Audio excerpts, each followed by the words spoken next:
Es un placer para nosotros saludarte nueva vez, darte la bienvenida a este nuestro canal Palabras de Vida, especialmente en este momento, dándole la bienvenida también a un nuevo folleto, dándole la bienvenida a un nuevo folleto sobre los 3 mensajes, sobre lo que yo llamo el mensaje central de la Iglesia Adventista. Así que en este trimestre vamos a estudiar ese gran conflicto cósmico a la luz de los 3 mensajes angelicales. Así es que no te pierdas ni un momento.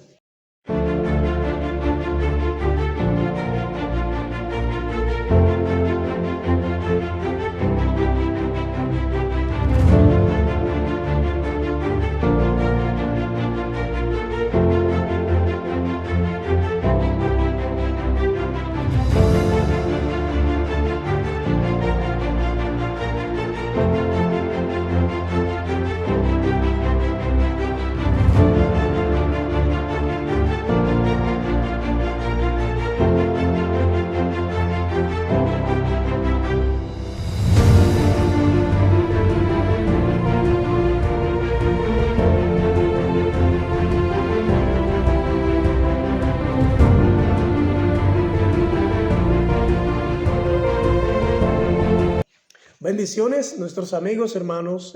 Agradecemos infinitamente a los nuevos suscriptores que se han añadido a nuestra familia.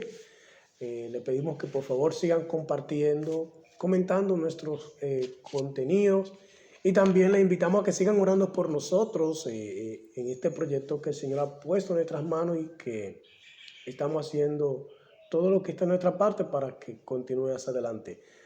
Queremos invitar a que el estudio de este nuevo material pongamos mucha oración, mucho entusiasmo, porque vamos a estudiar el mensaje de los 3 ángeles. Y realmente es columna fundamental de nosotros como adventistas, y queremos que ustedes se unan a nosotros en el estudio de este material. Juan Andrés, ¿qué tal?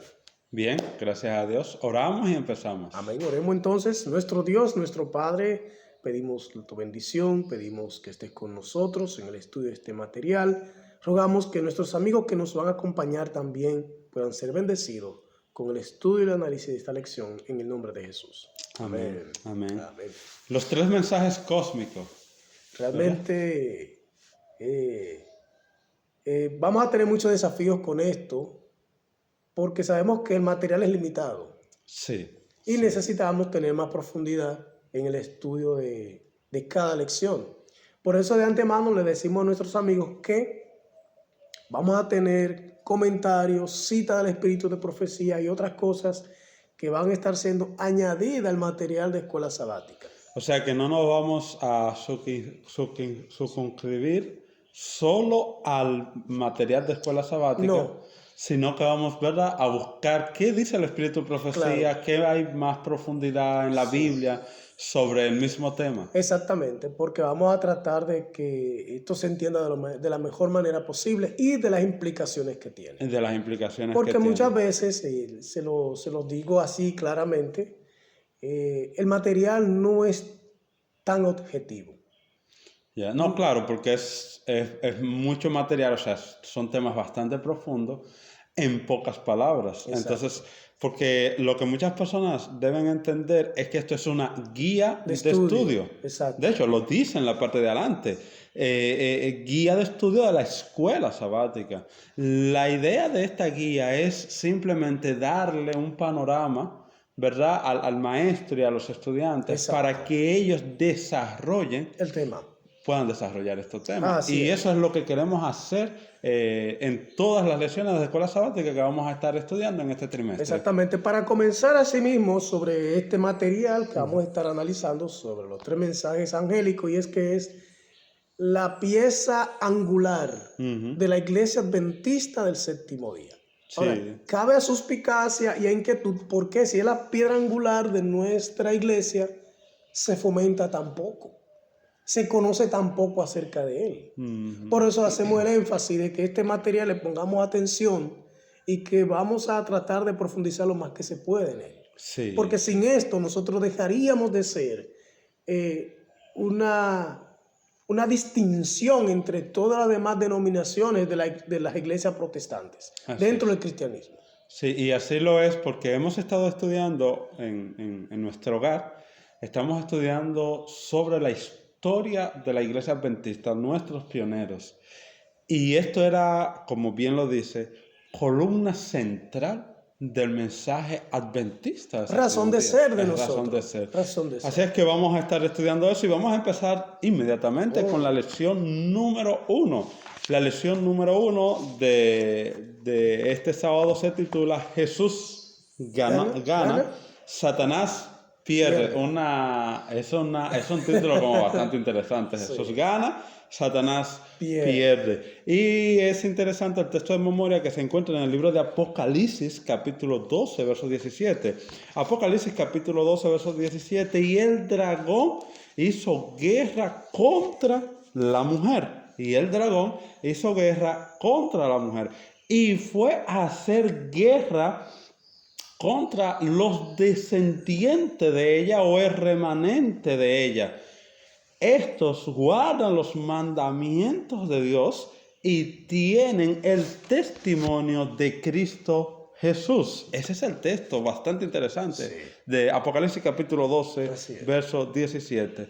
La persecución del dragón contra la mujer y la persecución que muchas personas no hacen la diferenciación de la persecución del dragón contra la mujer y la persecución del dragón contra el remanente de la mujer. Exactamente. Es muy importante el punto que tú señalas sobre ese versículo, porque ese versículo trata sobre el final del conflicto.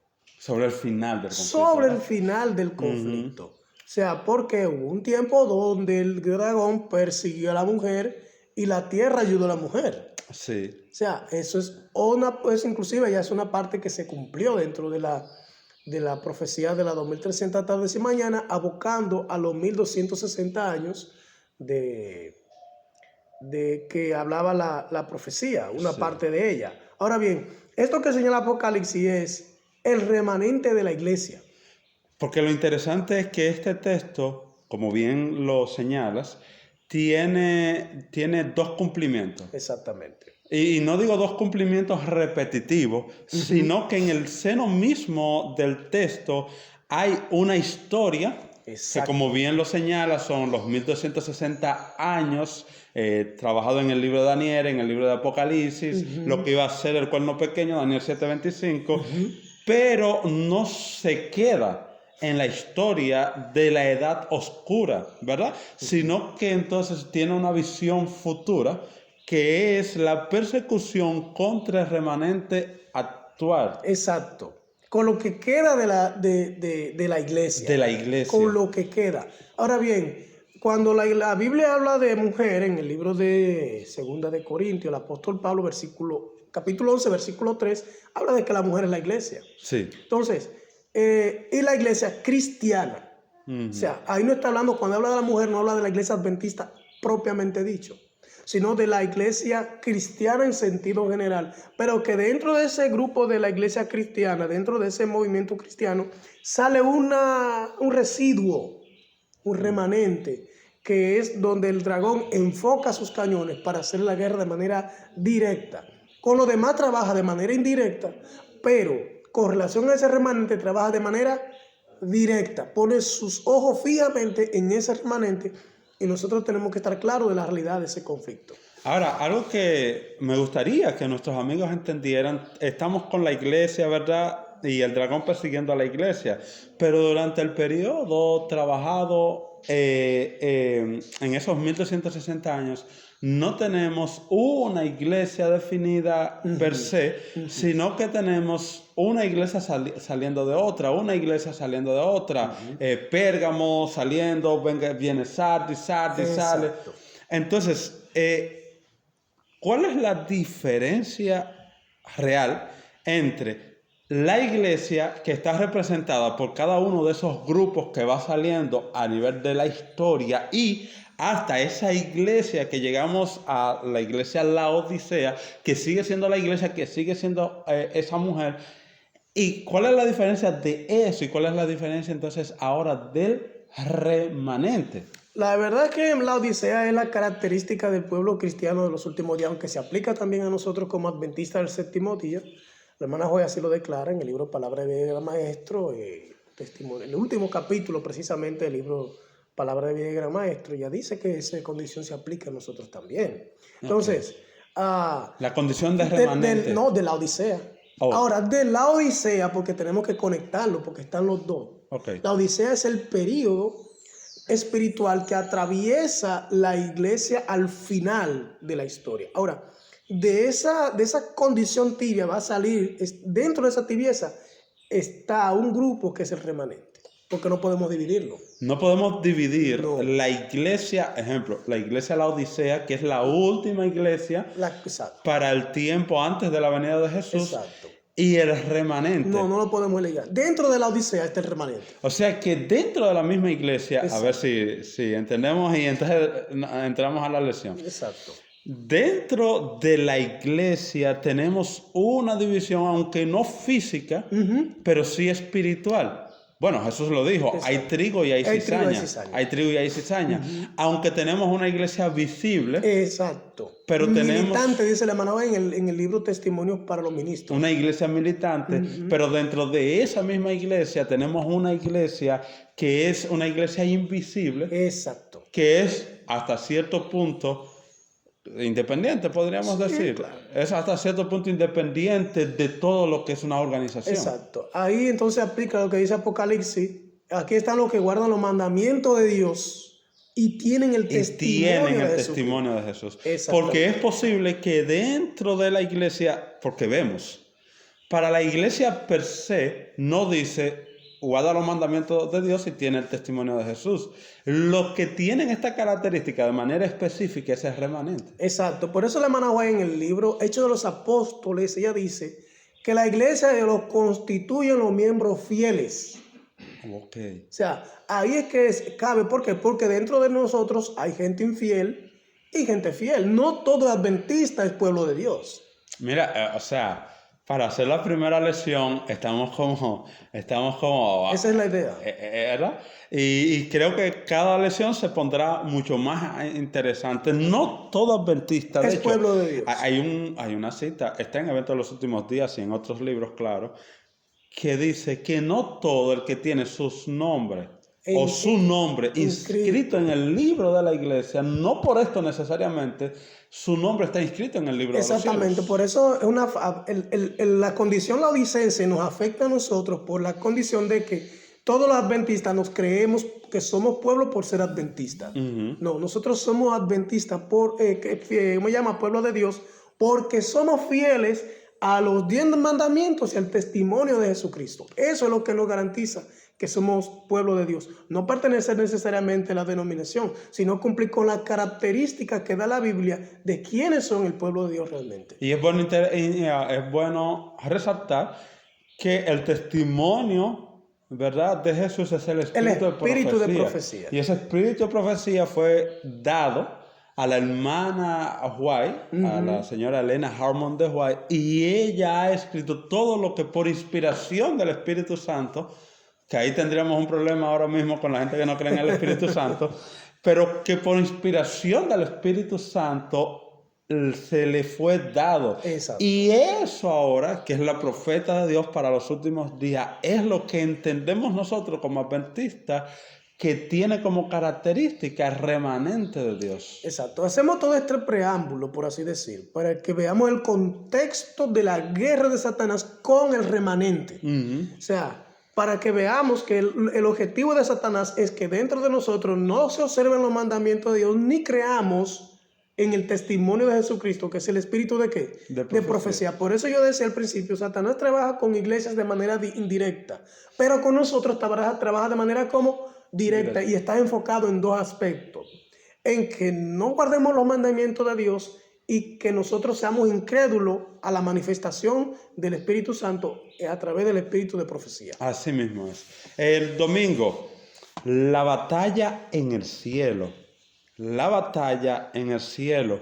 Esto nos adentra a un tema también bastante interesante.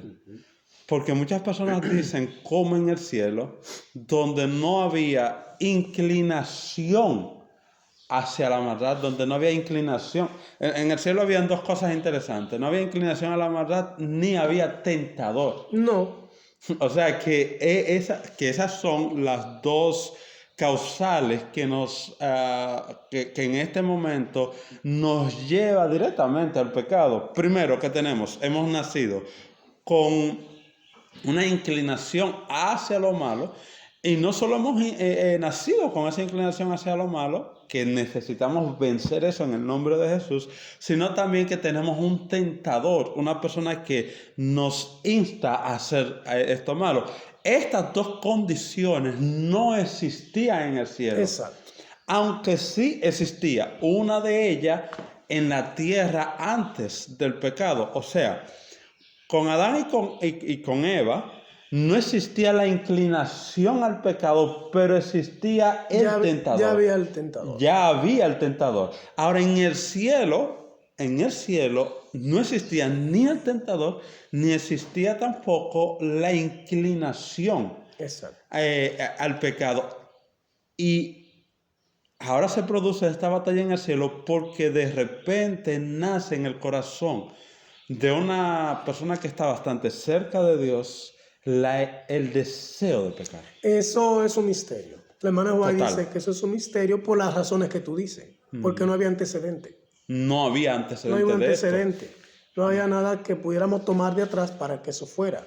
Entonces, en la lección, en la parte, citando Apocalipsis 12, 7 al 9, describe un poco el conflicto, pero hace un comentario que lo encontramos muy bien en el Espíritu Profecía, está muy de acorde a lo que dice palabra, ¿cómo se llama? Conflicto de los siglos Con el conflicto de los siglos. Patriarca y Profeta, que vamos a leer algunos textos de allí, porque tenemos que esta parte del lunes es importante que la La aclaremos. historia de la redención también. Exactamente. Entonces, dice que la libertad de elegir es el fundamento principal del gobierno de Dios, ¿no? Para todas sus criaturas en el cielo y en la tierra. Entonces, dice, voy a leer la cita del conflicto de los siglos, página 484, y vamos a estar en este folleto.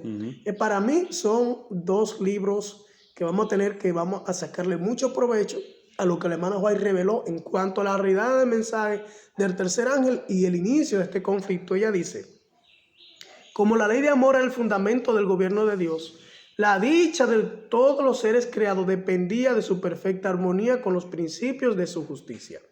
Dios quiere que todas sus criaturas le rindan un servicio de amor y un homenaje que provenga de la apreciación inteligente de su carácter.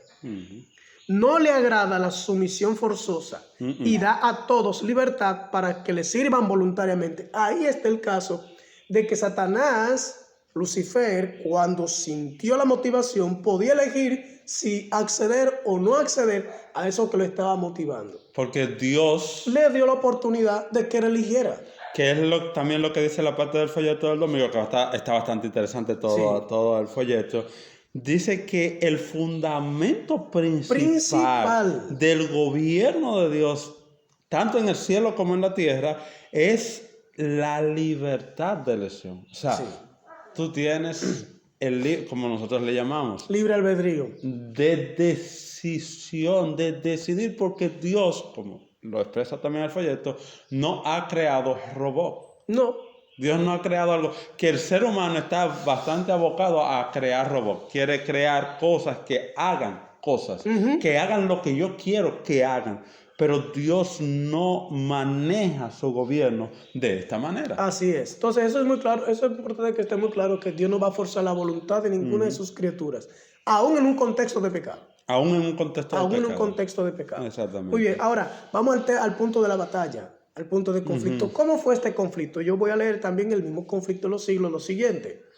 Dice que abandonando el lugar que ocupaba en la presencia inmediata del Padre, Lucifer salió a difundir el espíritu de descontento entre los ángeles.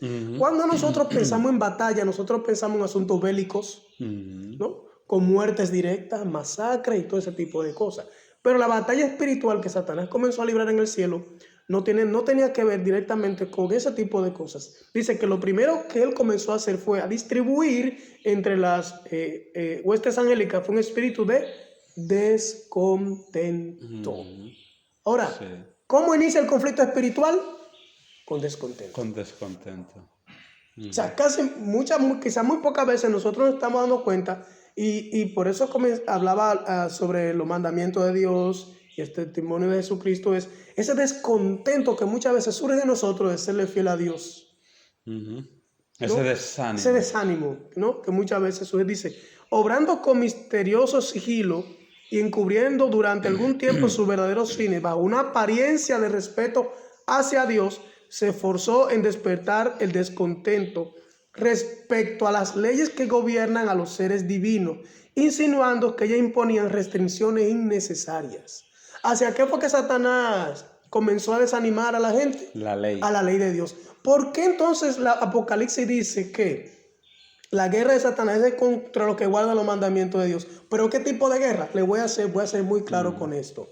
Es imposible guardar los mandamientos. Ese es el discurso de Satanás desde el principio. Exacto. O sea, desde el principio, antes de empezar esta guerra celestial, cuando él empieza, ¿verdad?, a sentir eso llamado egoísmo, llamado todo, él dice, la ley es injusta. Imposible. No se puede guardar. Entonces, ¿qué proponer? Un nuevo gobierno donde tú estarás libre de todas restricciones. De todas restricciones. Eso es un discurso que no solamente está entrando en nuestra iglesia, sino que ya viene del mundo hacia nosotros, donde con la exposición abierta de muchas cosas, la libertad del género, la cuestión de aquel. Miren, todo lo que uno puede ver ahora es como esa expresión de no me limite. Y sin limitar a aquellos que se oponen a eso. Exactamente. ¿No? Exactamente. Entonces, ahora, vamos al punto de nosotros como iglesia. ¿En qué nos afecta esto a nosotros como iglesia? En el sentido que, tristemente, yo lo voy a decir así, con tristeza, hay una corriente muy grande entre nosotros como adventistas, que promueve que es imposible guardar los mandamientos. Claro. O dicho de otro modo, porque así no se dice. No se dice. Es imposible dejar de pecar. Simple. Y todo esto lo adornamos diciendo, estaremos pecando hasta que Jesús venga. Y entonces ponemos nuestra esperanza de dejar de pecar en la venida de Jesús. En la venida de Jesús. Cuando el Señor ha sido bastante claro con esto y ha enfocado todo lo que tenemos, es que Dios no nos puede pedir algo que no podamos cumplir. Exacto. Por eso la batalla que se refiere a Apocalipsis con respecto a esto de nosotros, Satanás es muy específico en lo que hace. Él no es aéreo ni genérico. Satanás ataca puntos específicos para poder destruir en nosotros la realidad de una experiencia salvífica genuina. ¿No? Entonces... Y todo eso que es filosofía hasta cierto punto, que no podríamos pecar, no podríamos dejar de pecar hasta que Jesús venga, entonces se materializa en lo que escuchamos. No importa dejar que los muchachos escuchen lo que sea, porque en lo que vestimos, en nuestra indumentaria, en lo que comemos, porque al final, como no vamos a dejar de pecar hasta que Jesús venga, podemos hacer todo lo que queramos hasta que Jesús venga y no necesariamente necesitamos guardar la ley de Dios. Si eso es así, no tiene razón de ser el adventismo en este mundo. Así es. Sí, es así. Entonces, para entrar directamente a la lección del lunes que dice Satanás ataca. Satanás ataca. ¿Cómo ataca? O el ataque de Satanás. O el ataque de Satanás. Ajá. ¿Cómo nosotros podemos discernir los ataques del enemigo? Jesús dijo, en su primer conflicto que él tuvo con Satanás, de manera frente a frente, porque antes de ahí le había tenido, eso es indiscutible. Y la lección señala el asunto de que Satanás quiso matarlo físicamente cuando Herodes se enteró de que entre ellos había un nuevo rey y hizo un decreto para matar. Eso está en el libro de Lucas. Desde el principio, Satanás, porque aquí tenemos algo interesante. A nosotros, no necesariamente, que hay personas que creen esto, no necesariamente quien nos ataca de manera directa es Satanás. A nosotros como personas. Él tiene ángeles caídos, demonios específicos para eso. Atácame a Alfonso, atácame a esto. Pero a Jesús, él le dijo a todos sus demonios, miren. Este trabajo es mío. Como el de Adán y Eva. Sí, déjenme esto a mí. Yo no quiero que ninguno... Yo voy a atacar directamente a Jesús y lo voy. Desde el principio, cuando antes de Jesús nacer, ya le estaba atacando. No consiguieron ellos posada en ningún lugar. No había para ellos lugar en todo el pueblo. Por eso tuvieron que irse al lugar donde se fueron. Entonces, desde ese momento, Satanás estaba en un ataque frontal en contra de Jesús desde el momento. Esta decisión Satanás la tomó en el cielo, de hacer la guerra directa. Yo voy a leer Contra el Hijo. Sí. Hacer la guerra directa contra el Hijo. Sí. Para Patriarca del Profeta, capítulo 1, el origen del mal, dice: había llegado el momento de tomar una decisión final de Satanás. Él debía someterse completamente a la divina soberanía o colocarse en abierta rebelión. Sí. ¿No? Casi decidió volver sobre sus pasos, pero el orgullo no se le permitió. Era un sacrificio demasiado grande para quien había sido honrado tan altamente el tener que confesar que había errado, que sus ideas y propósitos eran falsos, y someterse a la autoridad que había estado presentando como injusticia. Entonces, él decidió ya definitivamente: voy en contra. Desde el cielo, porque si hay algo que él quería era ocupar el lugar de Jesús en el cielo. Exacto. Satanás tenía una visión de Jesús para mí errada y que creo que todavía persiste hoy. Él entendía que Jesús era menor que el Padre.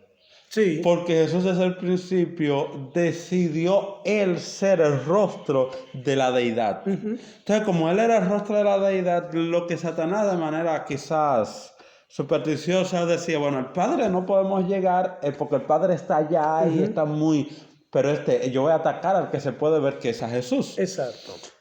Y bajo eso, entonces también cuando Jesús decide venir a la tierra, él entendió que ya su plan estaba hecho y que había logrado la victoria. Sí. Dijo: ya aquí, él está en mi terreno. Ya, claro, él viene como hombre. Él viene como hombre, está en mi terreno. Yo no sé lo que se está haciendo allá arriba en el cielo, pero aquí ya. Llegó a donde iba y todo ese ataque, primero, él no logró la victoria en el cielo, Jesús lo venció en el cielo. Por lo tanto, tenía eso todavía, ¿verdad?, en su corazón. Y eso lo manifiesta cuando Jesús viene a la tierra y decide atacar de manera frontal, directa a Jesús. Directa. Totalmente. Por eso el Señor, inclusive, tomó una familia que fuera lo más anónima posible para proteger, o para, vamos a decirlo de este modo, para evitar conflictos innecesarios con el archienemigo de Dios. Exactamente. Porque Satanás se da cuenta de todo esto cuando él comienza a ver que muchas cosas se comienzan a dar. Recuerda, Satanás conoce él no tiene problema de memoria. Nosotros sí la tenemos. Por eso todo hay que tener todas estas cosas aquí. Sí. Pero él no necesita eso. Él no tiene problema. Cuando él comenzó a ver, se va a cumplir lo que se dijo en el Edén. Se está cumpliendo. Y cuando se dio la profecía de los 1300 tardes y mañana y se da todo esto, ya sabía el momento en que se iba a manifestar. Porque algo que necesitamos resaltar también es que Satanás sabe lo que Dios va a hacer revelado en la palabra porque él lo ha leído, pero no sabe la manera de obrar de Dios. Eso para él es un misterio. De repente Satanás lo está esperando por la izquierda y Dios le viene por la derecha. Entonces, ¿qué sucede? Que él ve al muchacho y dice: no, pero es que demasiado pobre esta gente, no tienen condiciones, humilde, no tienen condición, no son eruditos, no saben de la palabra. ¿Cómo es que esta mujer María se va a sentar a Jesús en los pies, le va a enseñar? Ella es la que le va a enseñar. O sea, Satanás, eso no podía entrar en la mente de Satanás, pero era el plan de Dios, un plan que Satanás no tenía idea de cómo Dios lo iba a desarrollar. Por eso, Isaías 55, versículo 4 dice: porque mis pensamientos no son vuestros pensamientos. Ni mi camino, sus caminos. O sea, la manera de obrar de Dios es muy distinta a que cualquier criatura, incluso Satanás, espera. Así es. Entonces, Satanás atacó a Jesús, no solo de manera física, que lo quiso matar, sino también atacó de manera espiritual, tratando de evitar de que él accediera al sacrificio. Así es. Por eso nosotros como iglesia, aquí vamos a caer al mensaje de los tres ángeles. Si nosotros no conocemos la misión que tenemos en cuanto al mensaje de los tres ángeles, Satanás nos puede envolver con cualquier cosa. Porque el que no conoce su misión no tiene visión de vida que desempeñarse. Hay que desempeñarse. Definitivamente. Sí. O sea, Jesús sabía lo que vino. María se lo enseñó. Por eso nosotros tenemos que aprender como adventistas a qué nos llamó el Señor como adventistas del séptimo día. Y si no tenemos identidad en cuanto a lo que somos como adventistas, ¿qué le vamos nosotros a comunicar al resto del mundo? Nada, no podemos. No tendremos nada distinto que decirle que el resto de la cristiandad. Así es. No tendríamos razón de ser. La lección del martes, aceptando la victoria de Jesús. La lección del martes, aceptando la victoria de Jesús. Y parece interesante porque si tú preguntas en cualquier grupo de gente, ¿ustedes aceptan la victoria de Jesús? Todo el mundo dice que sí. Oh, sí, claro, cómo no. Pero aceptando la victoria de Jesús es aceptando la victoria de Jesús en mi vida. Exacto. Y el que acepta la victoria de Jesús en su vida no dice es imposible dejar de pecar. Exactamente. Porque si dice eso, no ha aceptado la victoria de Jesús, sino que todo lo contrario, ha aceptado la victoria de Satanás sobre la vida de Jesús y sobre su propia vida. Porque lo que está diciendo es, lo que Satanás ha dicho es real, es imposible guardar la ley. Ahí es que está la victoria. Jesús, Mateo 5:17, y le aclaró a Satanás y a todo el que estaba alrededor, le dijo, miren, una cosita nada más. Y le acordó lo del conflicto en el cielo a Satanás y los ángeles que estaban ahí, porque donde estaba Jesús estaba la congregación del mal. De eso no hay duda. Entonces, ¿qué Jesús le acuerda? Le dice Mateo 5:17, hey, yo no he venido para abrogar la ley de la profeta, que yo vine a cumplir. Exacto. O sea, la victoria de Jesús tiene dos fases. Está una en la obediencia implícita a los mandamientos de Dios y está en la victoria sobre el pecado y su muerte de cruz. Así es. O sea, ¿y en qué implica eso en nosotros también? De la misma manera. Que a través del sacrificio hecho en la cruz, la sangre de Cristo nos da el poder de libertarnos del pecado para que estemos en plena condición de poder obedecer los mandamientos de Dios. Así es. Por eso, la victoria de Jesús en nosotros radica en que somos libertados del pecado, como le dijo a la mujer en San Juan capítulo 8, ni yo te condeno, vete y no peques más. Así es. No, entonces, de igual modo es la misma declaración del Señor hacia nosotros. Yo te acepto como mi hijo. Por mi sacrificio eres perdonado. Vete y no peques más. Entonces, ¿cómo sabe la persona qué es pecado? Primera de Juan 4:3. ¿Qué es pecado? Transgresión de la ley. Entonces, nunca más yo debería, de manera consciente, puede ser que resbale, caiga, porque el mismo Juan lo dice, si alguno pecare, abogado tenemos para con el Padre justo. Y la intercesión de Jesús hasta esta hora nos favorece para que si en algún momento resbalamos, podamos ir a Él y obtener el perdón de eso que hemos cometido. Así es. Pero no es el estilo de vida. Así es la excepción. Esta lección del martes resalta en el primer párrafo que Jesús nunca ha perdido la batalla contra Satanás y que su victoria contra el pecado, ¿verdad? Está basada en su victoria contra la tentación. O sea, Jesús venció la tentación de Satanás. Y dice que nosotros debemos creer en esa victoria. Exacto. Y la creencia en esa victoria es vencer esa tentación que continuamente, imitando al modelo a nuestro modelo que es Jesús, que continuamente fue tentado, igual que como nosotros continuamente somos tentados, ahora necesita el poder del Espíritu Santo vencer en el nombre de Jesús. Así es. Los mensajes de los tres ángeles, ya vamos a ver eso más adelante en la lección, vamos a tener chance para detallar cada aspecto del mensaje. Pero el mensaje del tercer ángel es un llamado a no pecar. Es un llamado a no pecar. A no ceder a la tentación. A no ceder a las sofismas satánicas en cuanto a que no podemos obedecer los mandamientos de Dios. Exactamente. Entonces, quiero dejar eso claro porque lo vamos a estar mirando. Vamos a estar mirando. Aunque no lo trabajemos quizá en la primera o segunda lección, pero sí lo vamos a estar mirando más adelante. Y es interesante para terminar la lección del martes y entonces ir a la del miércoles, donde en los últimos 3 párrafos de la lección del martes habla sobre los 7 tiempos del libro de Apocalipsis, los 7 mensajes a las 7 iglesias. Encontramos un llamado primero al arrepentimiento, pero también un llamado a las victorias espirituales y a rechazar, ¿verdad? A rechazar las tentaciones de Satanás en cada iglesia. Miren que hay una de las iglesias donde el Señor le dice, mira, te felicito. Te felicito porque tú no has cedido a las tentaciones de Satanás. Entonces lo que nos quiere decir que al final el deseo del Señor es que no caigamos en las tentaciones. Así es. Muy bien. Lección del miércoles. La mujer es perseguida. La mujer es perseguida. La mujer es perseguida. Así es. Y ya de esto, ahí entramos, ¿verdad? A lo que dice el libro de Apocalipsis capítulo 12, verso 6, sobre las 1260 días. También lo encontramos esto en el libro de Daniel, capítulo 7, verso 25.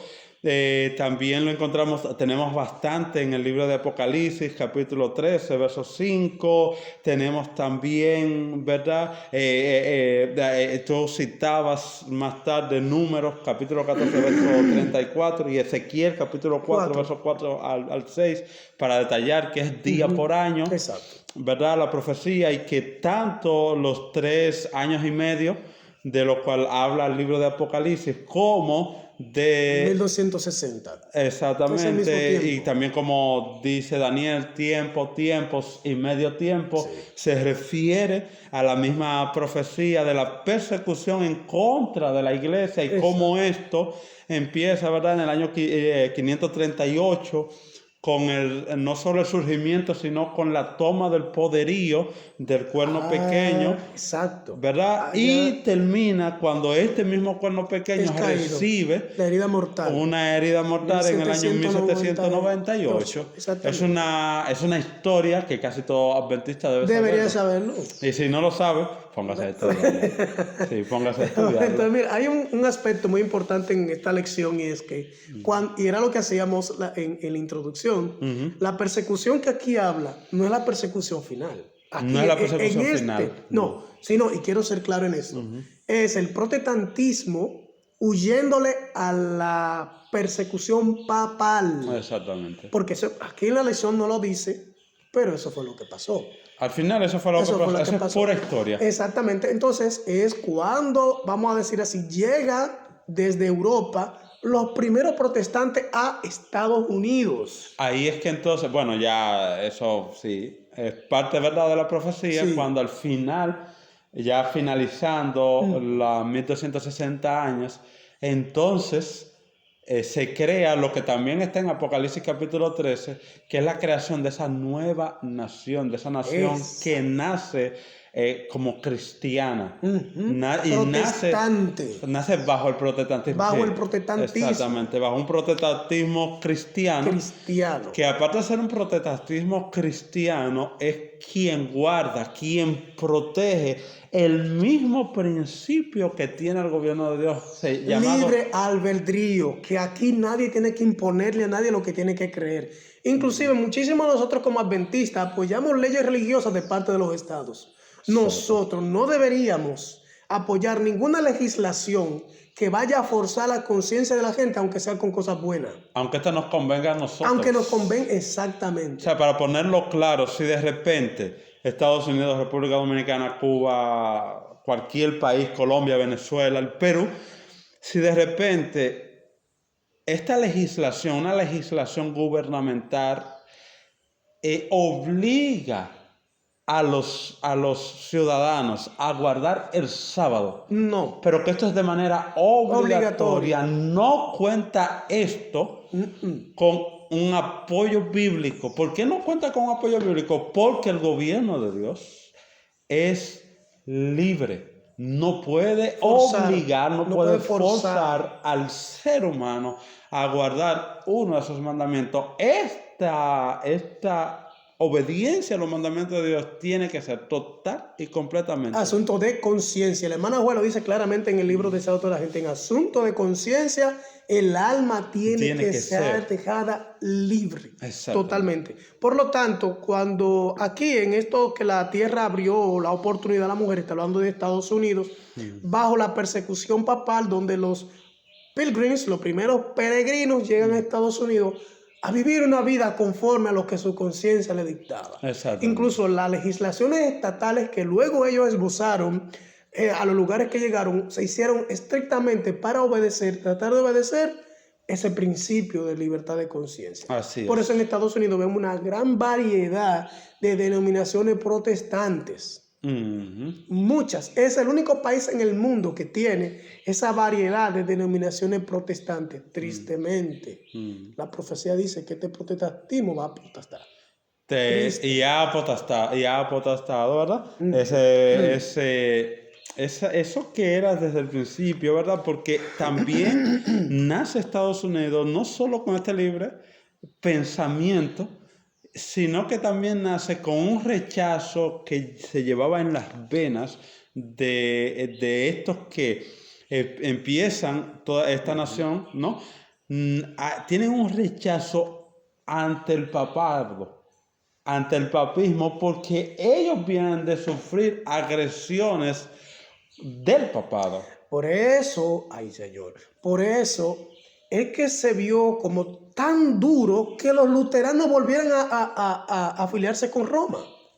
Por eso es tan duro que los presbiterianos, que todas estas iglesias protestantes que salieron de la persecución romana, hoy vuelvan otra vez a aliarse con su perseguidor. Con su perseguidor. Sabiendo, y digo yo sabiendo nosotros, que Roma nunca cambia. Nunca. Lo dice el conflicto de los siglos. No cambia. Tú puedes ver que está, pero al final Roma nunca no va a cambiar. Así es. Tristemente, para nuestros hermanos protestantes, y tristemente, si alguno de nuestra iglesia tiene la mínima idea de que nos va a ir bien en una alianza con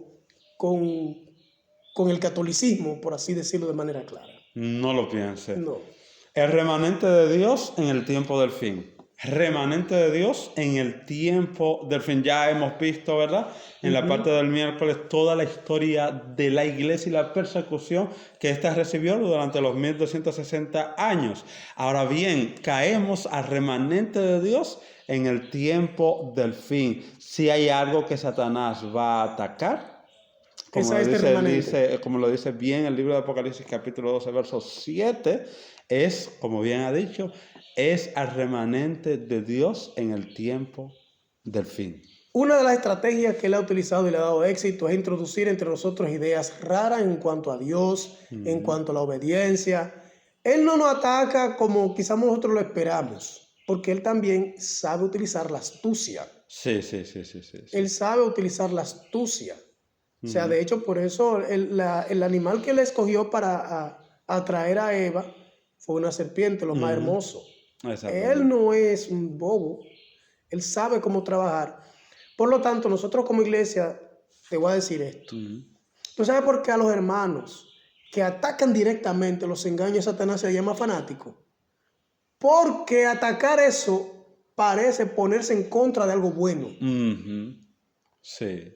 Satanás presenta el engaño como algo bueno, y quien se opone a ese engaño se opone a lo que todo el mundo está mirando como algo bueno. Por eso Isaías dice, hay de aquellos que a lo malo llaman bueno y a lo bueno llaman ¿qué? Malo. Nosotros ya estamos en esa condición como iglesia. Y como siempre has dicho desde el principio, la astucia con la que se presentan las cosas. Viendo un testimonio de una muchacha sobre lo que Dios ha hecho en su vida, los cambios que ella ha experimentado, la paz que siente ahora y todo eso, tú dices, wow, realmente el Señor ha hecho algo grande en su vida. Cuando de repente tú la ves que ella sigue yendo a sus fiestas, que ella sigue usando todas sus prendas, que ella sigue tomando todo lo que antes tomaba, tú dices, pero ella sigue sintiendo su paz, ella sigue diciendo que está en una que está convertida. Celestial. ¿Cómo? ¿De qué manera tú te paras en un púlpito y dices, eso es un engaño de Satanás?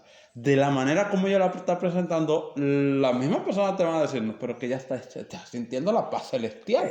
Nosotros hemos abierto muchas puertas y Demasiadas. una de esas puertas es permitir que tristemente a nuestro medio, como dice la hermana White, que es una estrategia de Satanás, lo dice en el conflicto de los siglos, en el capítulo de la conversión esencial, dice ella, que elementos irregenerados entren a la iglesia y comiencen ellos a plantear la forma de cómo debe manejarse el cristianismo.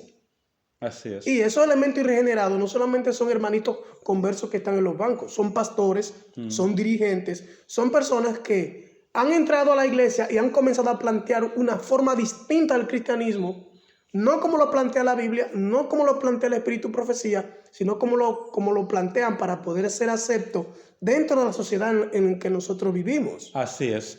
Por eso la lección del jueves dice que el foco central de Satanás para estos últimos días es el remanente. Definitivamente. El foco central de Satanás en estos últimos días es el remanente. Él hizo una guerra, campar y frontar en contra de la iglesia durante los 1260 años, pero su foco ahora mismo es el remanente.